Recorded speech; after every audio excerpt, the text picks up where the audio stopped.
आज का संदेश है, नित्य थोड़ा सा विचार करें, मुक्ति आत्मा को मिलती है या मन को। जीव ईश्वर का अंश है, जो राजा का पुत्र है वो राजकुमार है, उसको कौन बांध सकता है। हम सभी भगवान के पुत्र हैं, कौन है जो हमें अच्छे कार्य से रोक सकता है। हम सभी परमात्मा के अंश हैं, जीव को कोई बांध नहीं सकता। हम सभी बिना विचारे खुद बंध जाते हैं। मन संसार के चकाचौंध में फंस जाता है। इसी से त्राण दिलाने हेतु भगवत स्वरूप में गुरु जीवन में आते हैं, परंतु मिलते सिर्फ उन्हीं को हैं जिन्हें जिज्ञासा है।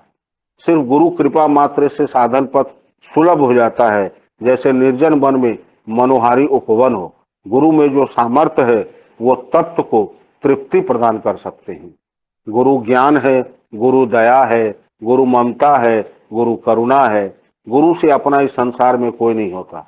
मुझे आज तक एक भी ऐसा व्यक्ति नहीं मिला जिसको ऐसा ना लगा हो कि बाबा उसके नहीं है।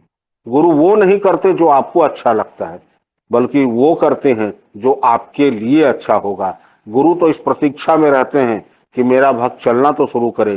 ये अटल सत्य है कि हम सबों को बस चल पड़ना है, उसके आगे का कार्य गुरु खुद करते हैं। मनुष्य को भूलने की आदत है, परंतु गुरु जब एक बार हाथ पकड़ लेते हैं तो आजीवन कभी छोड़ते नहीं। किंतु अपने को कृपा पात्र बनाने के लिए अपना होगा, तप, विचारों का, मन का, भाषा का, पवित्रता को एक साथ साधना होगा, तभी पूर्ण कृपा मिलेगी। गुरु में ब्रह्मा, विष्णु और महेश की शक्ति समाहित होती है, इसलिए गुरु को सर्व समर्थवान समझना चाहिए। वृंदावन में एक सुखिया नाम की मालन रहती थी। गोकुल में गोपियों के यहाँ फूल तुलसी देने जाती थी। गोपियां हमेशा कृष्ण लीला का वर्णन करती थी, मालन भी सुनती थी। धीरे धीरे उसको आदत लग गई। अभी तक दर्शन लाभ नहीं हुआ था। भगवत भजन अच्छा तो लगता था, पर मन में वासना भी था।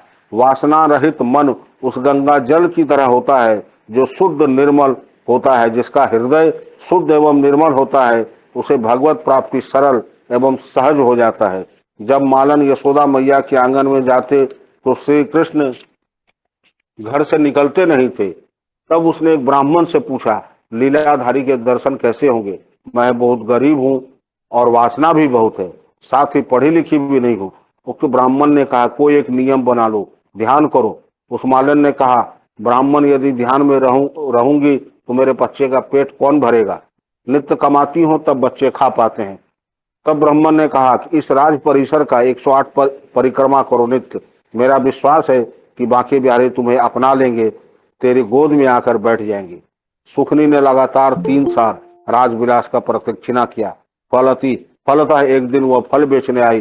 कन्हैया ने एक मुट्ठी चावल से उसका फल खरीदा।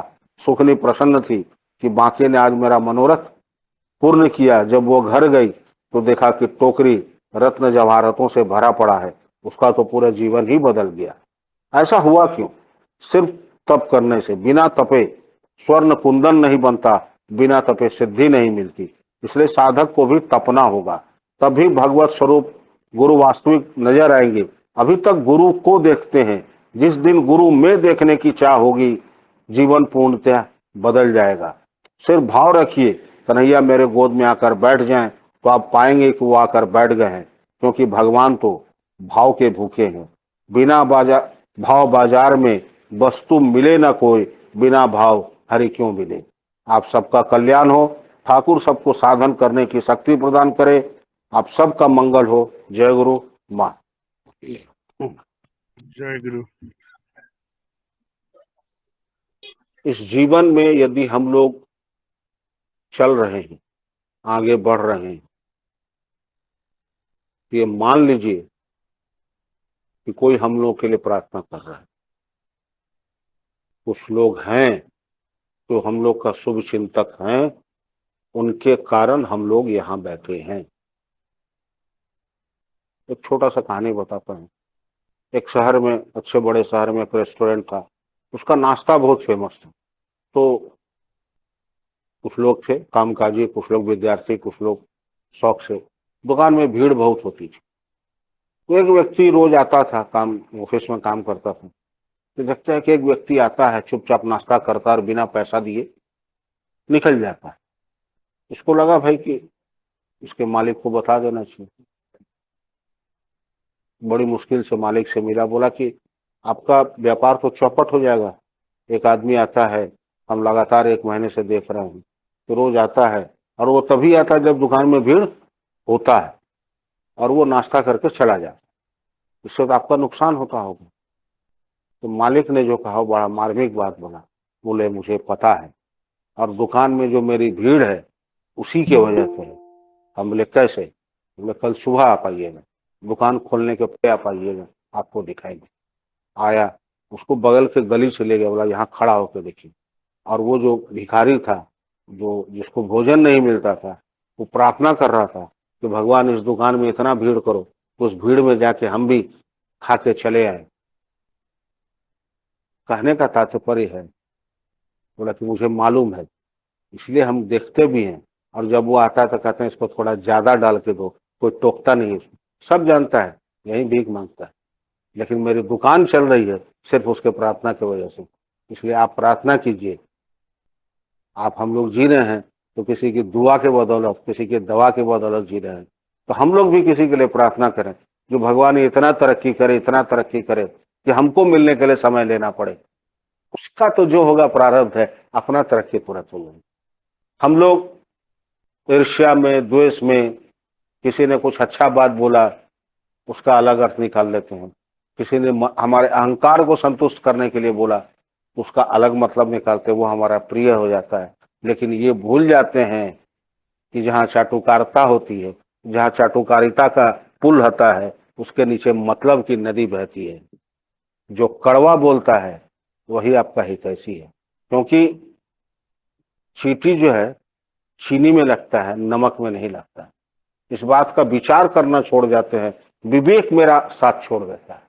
प्रशंसा करने वाले, वाह बहुत अच्छा आदमी, मेरा प्रशंसा करना, लेकिन आपके हटते ही आपका शिकायत भी कर रहा है, ये आपको नहीं पता।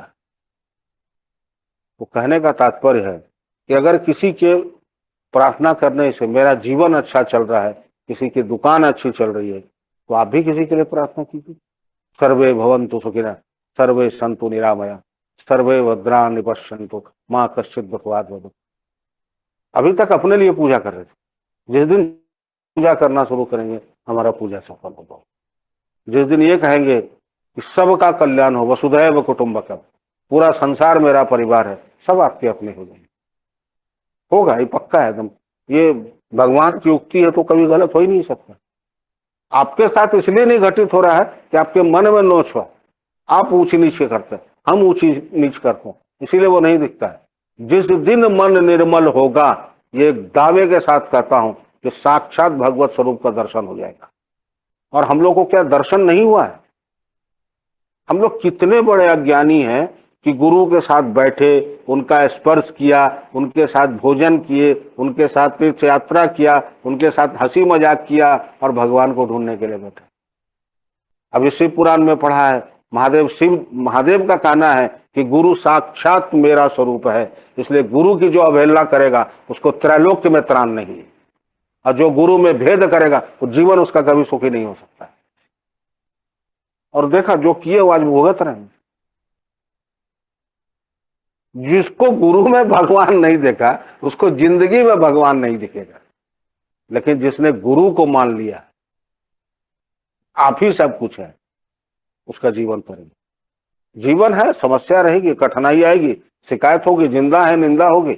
इसका मतलब क्या, जो जिस चीज का आपने प्रतिज्ञा लिया वो छोड़ दे, तो फिर आप मनुष्य कहलाने के हकदार ही नहीं। गुरु तो इतने कोमल है, इतने करुणामयी है, इतने ममतामयी है कि आपको दे देते हैं, बेटा अभी ऐसा मत करो, तुम्हारे लिए उचित नहीं है।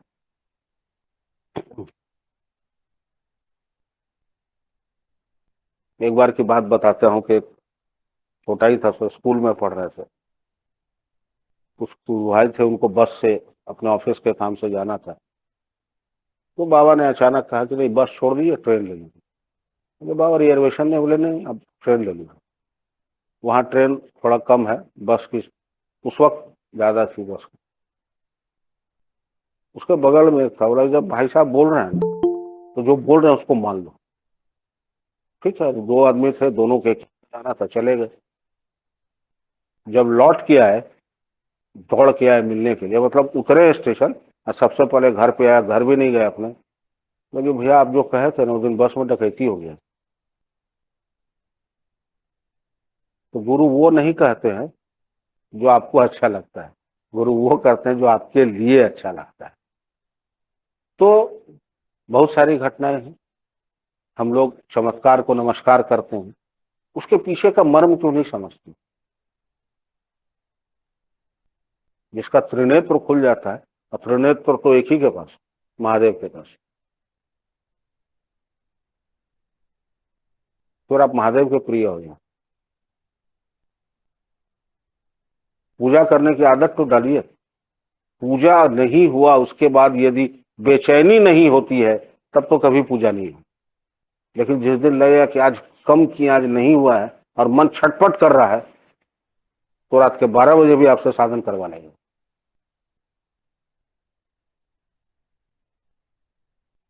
आप वो कीजिए जो गुरु कहते हैं, फिर गुरु वो करेंगे जो आपके लिए अच्छा है। बात बड़ी छोटी सी है, समझने के लिए कहानियों का सहारा लिया जाता है, चुटकुलों शेरो शायरी कविता का सहारा लिया जाता है। अंतिम सत्य है कि जाना है, परमानेंट नहीं।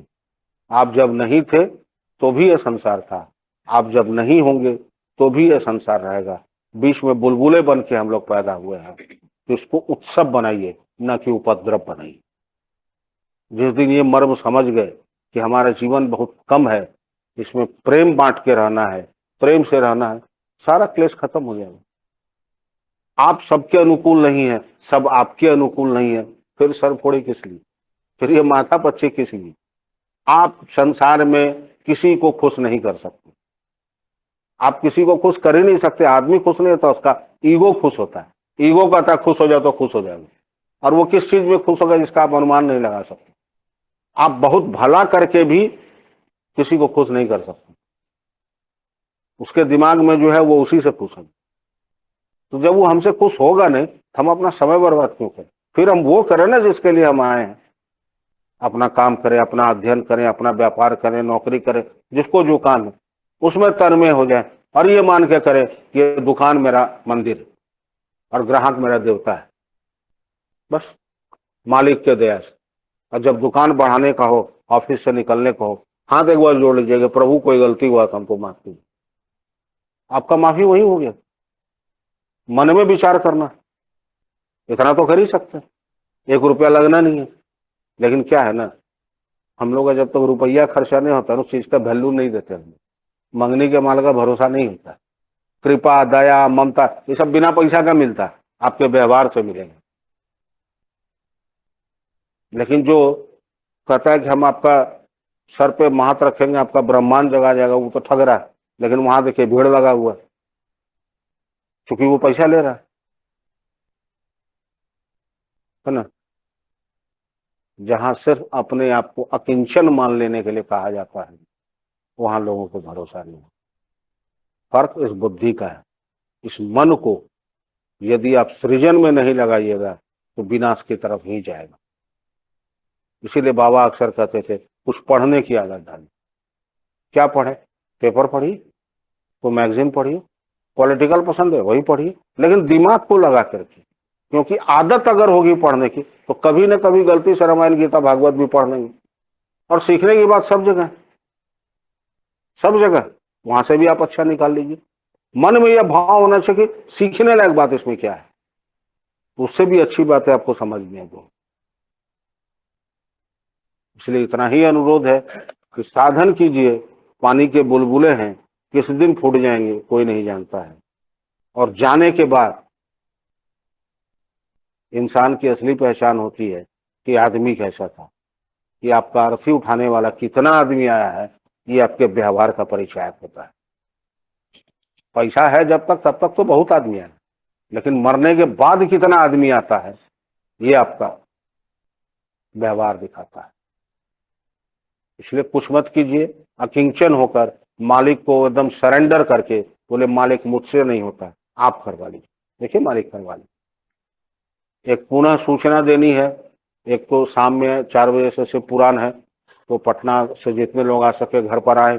दूसरा, पूरी के लिए रजिस्ट्रेशन में जो नाम देना है उसकी संख्या बार बार मैं प्रत्येक रविवार को कह रहा हूँ बहुत कम है, तो आप लोग यथाशीघ्र, नाम दिए गए हैं, रमेश भैया, दिनेश भैया, मेरा है, मिश्रा चाचा जी का नंबर है, सबके उनको सूचित कम से कम नाम अपना लिखा दें और यथाशीघ्र अपना उसका जो सहयोग राशि वो भेजने का कष्ट करें, सो दैट कि आगे की तैयारी सुचारू ढंग से चल सके। आप सबका कल्याण हो, आप सब लोग सुखी हो, हंसते रहिए, गाते रहिए और प्रेम से बोलिए गुरु महाराज की जय।